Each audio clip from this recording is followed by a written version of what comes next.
What if the suffering you feel is not because life is cruel, but because you are still waiting? Waiting for someone to arrive, waiting for motivation, waiting for a sign, waiting for life to finally begin. Most people never ask themselves this question: who am I waiting for? And tonight, I want to tell you a truth that is heavy to hear, but light to carry once you accept it. Nobody is coming to save you. This is not punishment. This is not hopelessness. This is clarity. From childhood, we are trained to expect rescue. Parents fix problems. Teachers guide the way. Stories promise heroes. Religion promises intervention.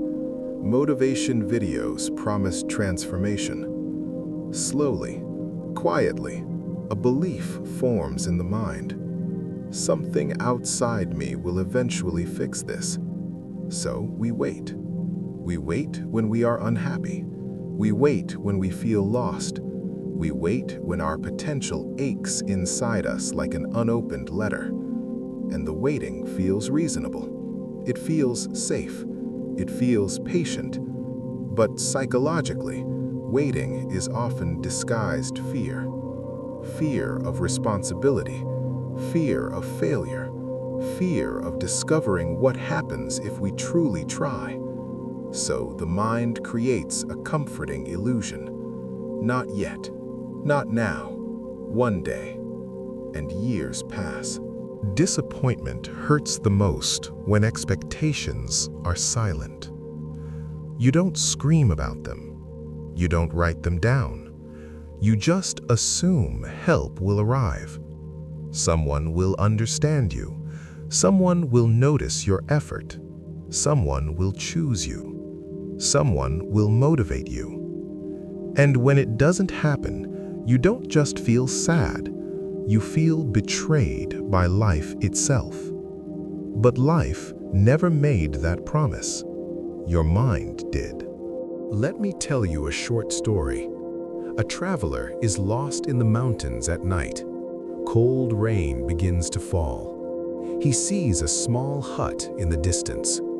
He stands outside it, shivering, waiting for the door to open. Minutes pass.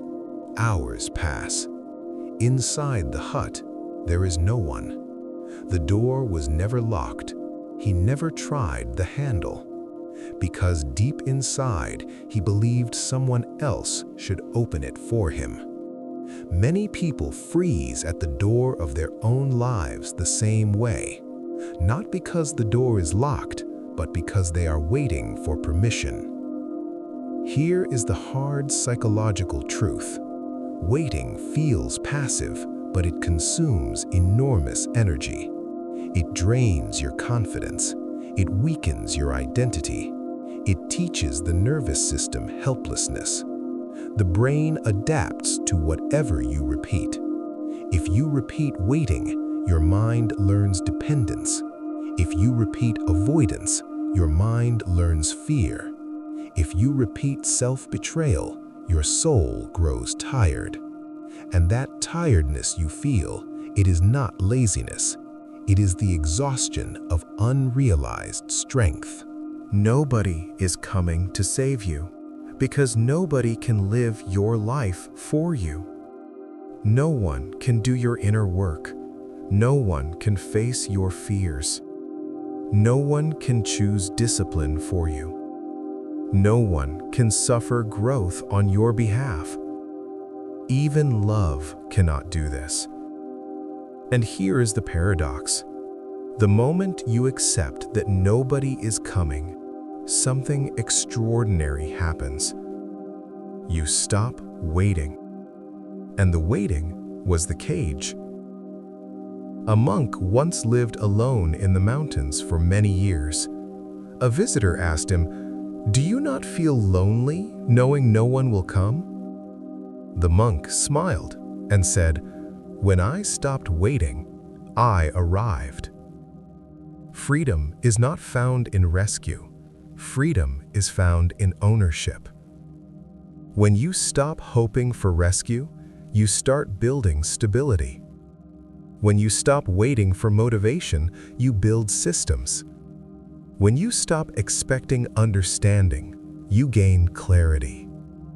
When you stop asking for permission, you discover authority.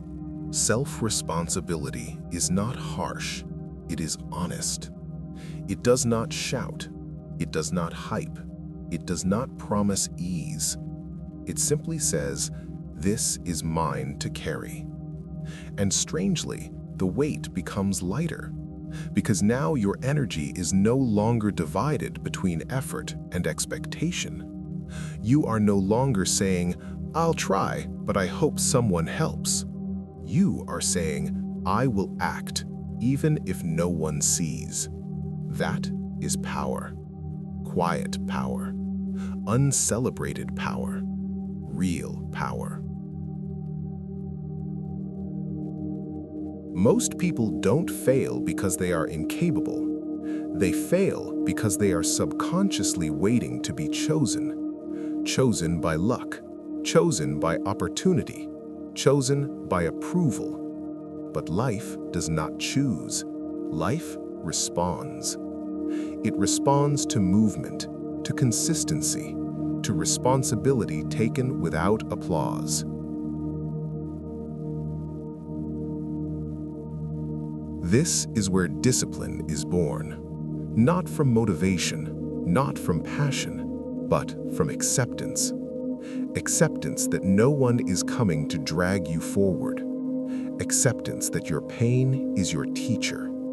Acceptance that your life is asking you to participate. Discipline is simply self-respect repeated daily. Small actions, done quietly, done without witnesses. If you are tired, rest, but do not wait. If you are lost, pause, but do not hand your direction to chance. If you are afraid, acknowledge it, but do not negotiate your life away to comfort.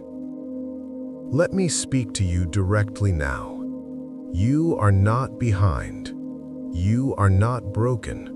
You are not abandoned. You are simply at the moment where waiting must end. No dramatic turning point is required. No announcement. No rebirth. Just a decision so quiet, only you will hear it. I take responsibility for this step, and then the next, and then the next. Nobody is coming to save you, and that is not a curse.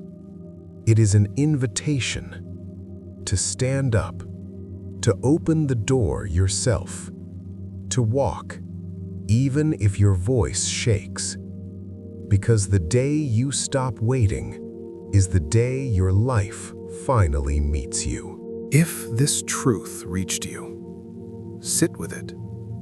Do not rush away. Do not distract yourself. Just breathe and take one honest step.